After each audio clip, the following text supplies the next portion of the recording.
Hello, Assalamualaikum semua. Kembali lagi bersama aku, Anik Muhai, dalam YouTube channel Anik Muhai Channel.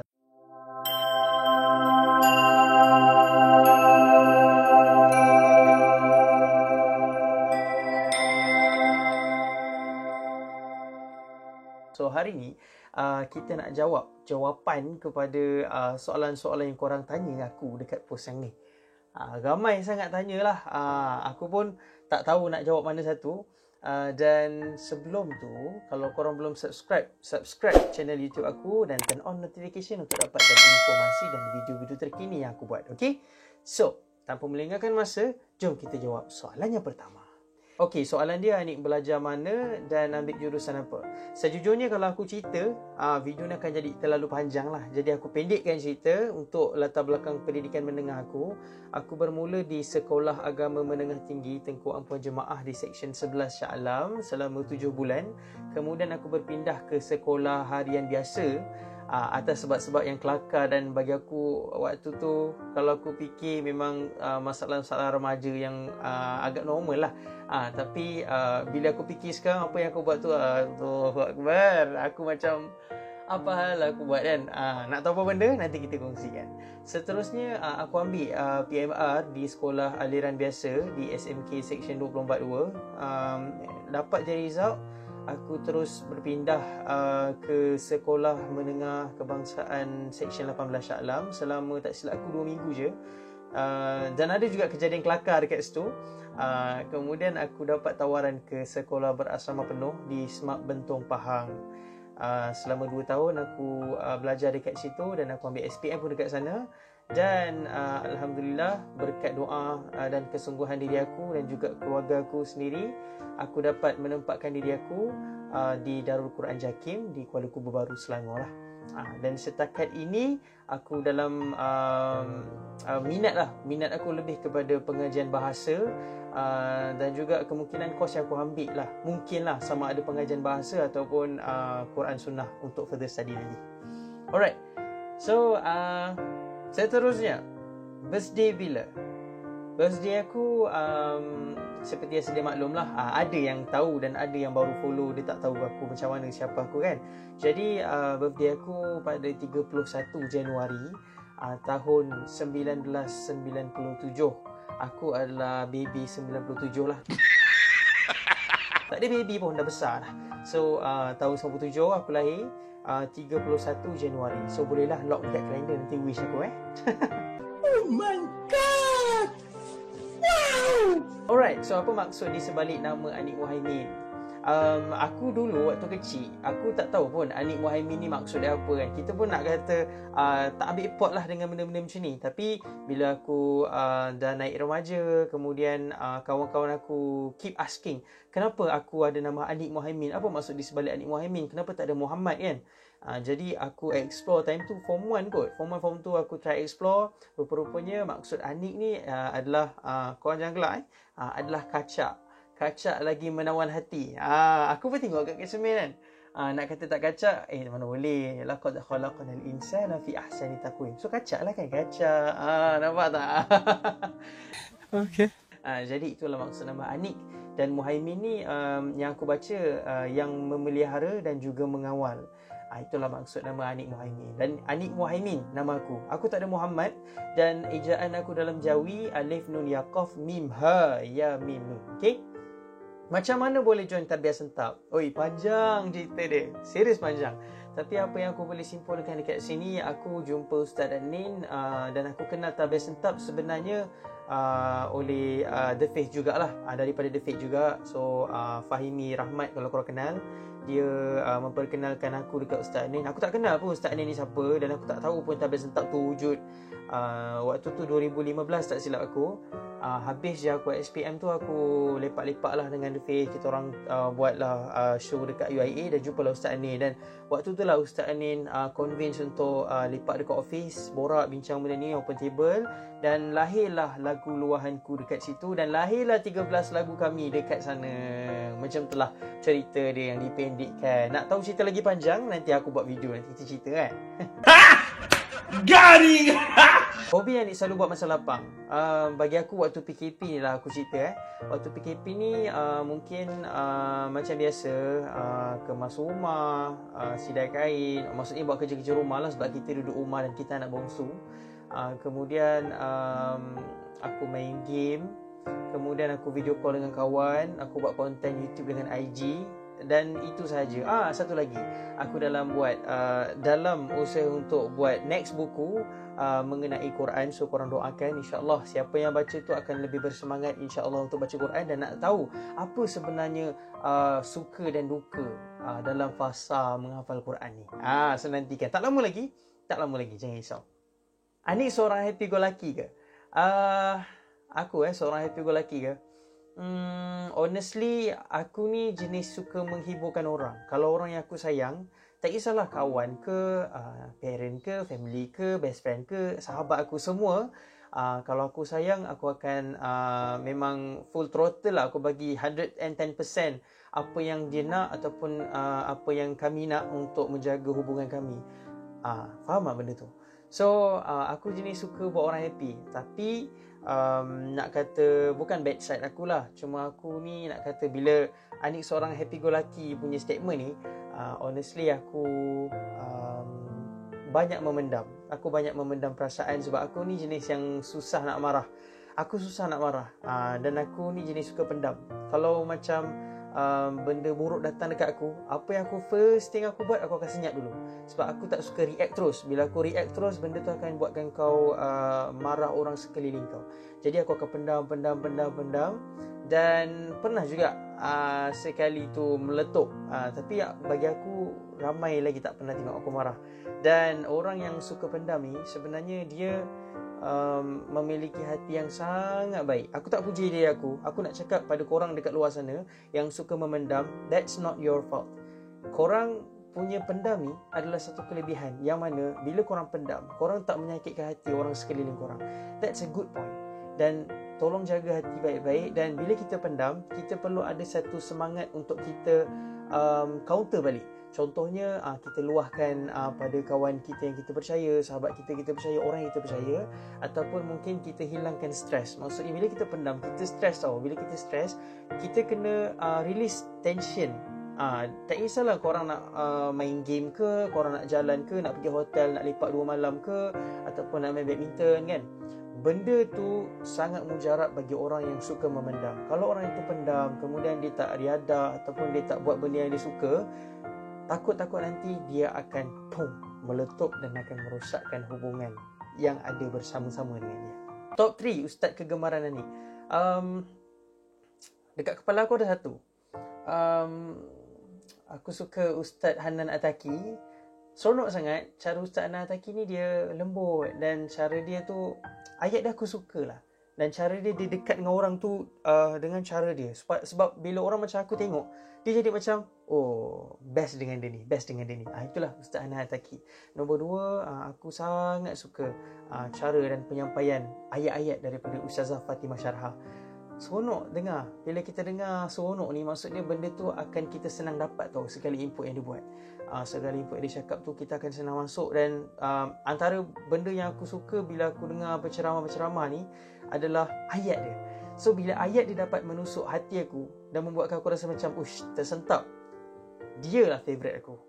Itulah cara aku. Dan sekarang ni 2 je lah, Ustaz dan Ustazah kan. Ustaz dan Ustazah yang aku dengar sekarang ni. Suka tengok cerita seram tak? Aku tak suka tengok cerita seram. Tapi kalau macam cerita seram, kalau aku tengok, aku akan slowkan volume dia dan aku akan tutup telinga. Walaupun tak dengar, aku akan tutup telinga. Ataupun aku akan tutup macam sebelah mata. Sebelah mata pun jadi lah tutup. Dan ketakutan tu akan dikurangkan sedikit lah bila kita buat tips macam tu. Okay? So, kalau korang nak tengok cerita hantu ke, guna tips yang aku bagi. Okay? Slowkan volume, tutup telinga, tutup sebelah mata. Dan tengoklah sepuas-puasnya. Tipu pula ke? Pernah Anik rasa untuk give up? Kenapa? Macam mana atasi dia? Pernah. Siapa kata tak pernah? Dalam hidup ni, kalau kau tak pernah rasa give up, kau bukan manusia yang normal. Sebab manusia normal ni, dia mesti ada goal yang dia nak capai. Dan bila goal tu tak kita capai, kita akan rasa putus asa lah. So bila time kau down ataupun putus asa dengan apa yang kau buat tapi kau tak dapat, benda yang kau buat, aku akan muhasabah diri aku. Aku akan, astaghfirullahalazim, apa aku buat ni Kenapa Aku akan fikir cara macam mana untuk aku atasi benda ni sampailah aku jumpa jalan penyelesaian aku sendiri. Tak kisahlah betul ataupun tak, janji aku puas dengan apa yang aku buat tu. Nah, itulah benda aku akan buat. Nombor 2, bila aku down selalunya aku akan menyanyi. Aku akan buat hobi aku menyanyi, ataupun aku akan dengarkan diri aku dengan main game, ataupun mungkin aku akan lepak bilik mak aku akan borak dengan dia, ataupun aku akan ceritalah mengenai kewangan, aku akan cerita mengenai bisnes, aku akan cerita mengenai hidup. Itulah cara aku spend time dengan parent aku, ataupun untuk aku release tension. Aku akan bercakap dengan orang. Macam itulah. Ada ke ataupun siapa-siapa panggil Anik dengan panggilan Muhaimin? Ada je. Muhaimin, Muhai, Amin, An, Anik. Apa ni? Banyak tapi selalunya orang akan panggil aku Anik. Anik. Anik Muhai, Anik Muhai, Anik Muhaimin, Anik Muhaimin. Selalu kalau panggil Anik Muhaimin ni memang dia nak pedajal aku lah. Kan selalu kalau macam panggil nama penuh tu mak kita kan, Anik Muhaimin, macam tu. Tapi kalau kawan aku dulu kat sekolah, Anik Muhaimin, so aku akan pandang dia automatik macam, kau pahal sih? Macam tu. Tapi selalunya orang akan panggil aku Anik, ataupun Anik Muhai, ataupun Amin. Itulah. Kenapa Anik Muhai? Kenapa tak Anik Muhaimin je? Okay. Sebenarnya aku agak awkward bila orang panggil aku Anik Muhaimin, sebab panjang sangat. Yelah, walaupun Muhai tu ada buang min je, tapi aku rasa Anik Muhai tu macam lebih friendly. Dan bila orang sebut macam adik-adik yang sebut Anik Muhai, aku tak terasa.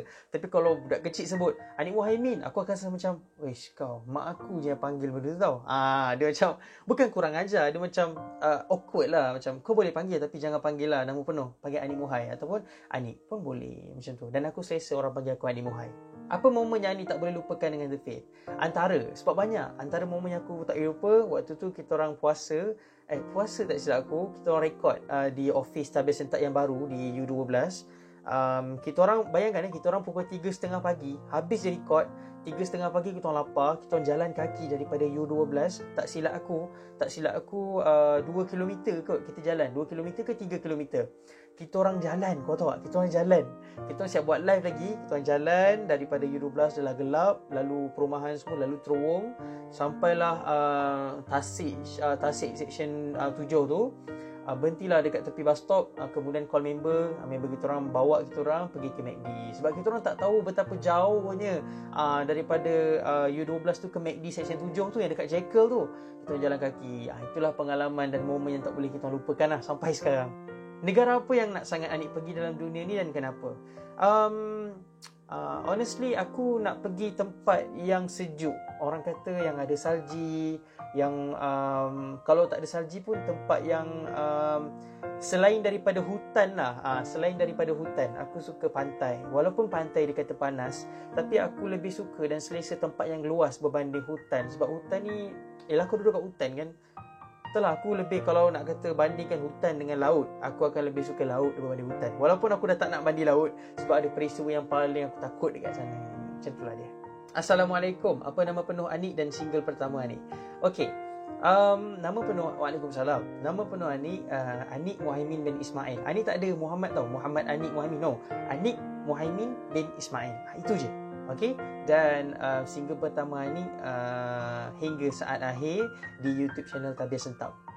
Nak tahu apa cerita dia? Nanti Anik cerita. Apa maksud di sebalik hingga saat akhir tu? Pengalaman Anik paling pahit dalam menghafal Al-Quran. Banyak sangat pengalaman pahit yang mana menguji kesabaran. Pernah je kena orang kata dibuka aib sampai jadi fitnah. Pernah je dilaga-lagakan sampai bergaduh. Pernah je dikhianati dalam hubungan. Macam-macam lah pernah dekat sana. Dan benda tu mengajar aku untuk sabar dan lebih kental lah sekarang. Dan Alhamdulillah, bila aku dah habis dalam 2 tahun lebih ni, aku belajar yang mana orang kata kan, nak hafal Quran ni senang je. Yes, memang senang. Tapi first thing kau kena faham, bila kau dalam dunia Quran yang akan nak kata menguji kau. Bila kau dalam fasa menghafal Quran, kau akan diuji dengan apa yang kau katakan. Jadi hati-hatilah bila kita ada niat nak hafal Quran ni. Kau kena fokus mindset kau, jaga amalan, jaga ibadah kau dan sentiasa buat kebaikan. Sebab apa? Kebaikan tu akan membantu kita untuk mudah menghafal Quran. Dan setiap ujian yang datang adalah ujian untuk menghafal Quran. So sabarlah. Sabar, jangan give up untuk hafal Quran. You can do it. Anik pernah tak baca Quran sampai je kat satu ayat tu tiba-tiba air mata Anik mengalir? Jika ya, ayat mana tu? Okey. Aku mengalirkan air mata. Cewa kan? Bila aku sedih, aku akan baca surah Luqman. Aku suka sangat surah Luqman. And then nak kata surah yang paling aku takut yang aku dekat kepala aku ni, yang kita faham makna kan, surah Saf, surah Ad-Dukhan, surah Saf, Dukhan, dan juga Al-Haqqah. Korang boleh baca maksud dia macam mana nak kata khuduhu faghulluh thumma al-jahima salluh thumma fi silsilatin dhar'uha 70 dhira'an fasluquh. Tengok makna dekat surah Al-Haqqah. Dia cakap pasal apa? Innahu kana la yu'minu billahi al-'azim. Tengok. Cita-cita nak jadi apa?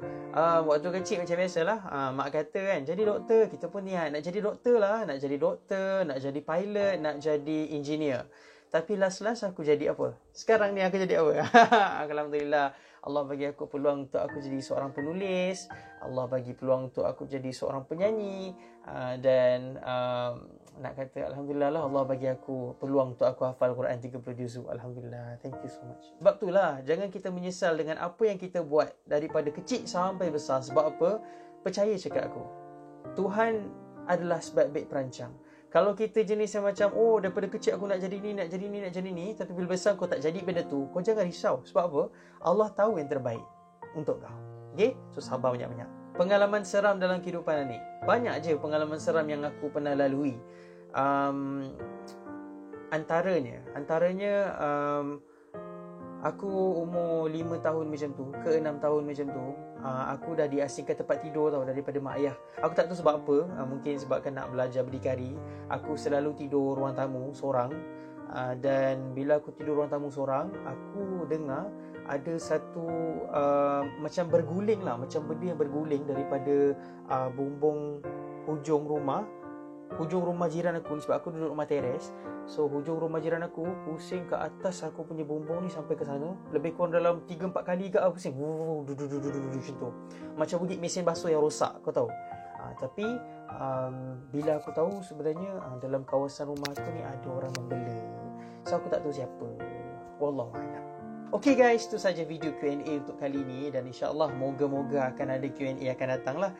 Dan thank you so much guys yang sudi support aku daripada awal sampai sekarang. I really appreciate it. Thank you so much. Dan kalau korang nak tengok lagi video-video macam ni, jom subscribe channel YouTube Anik Muhai.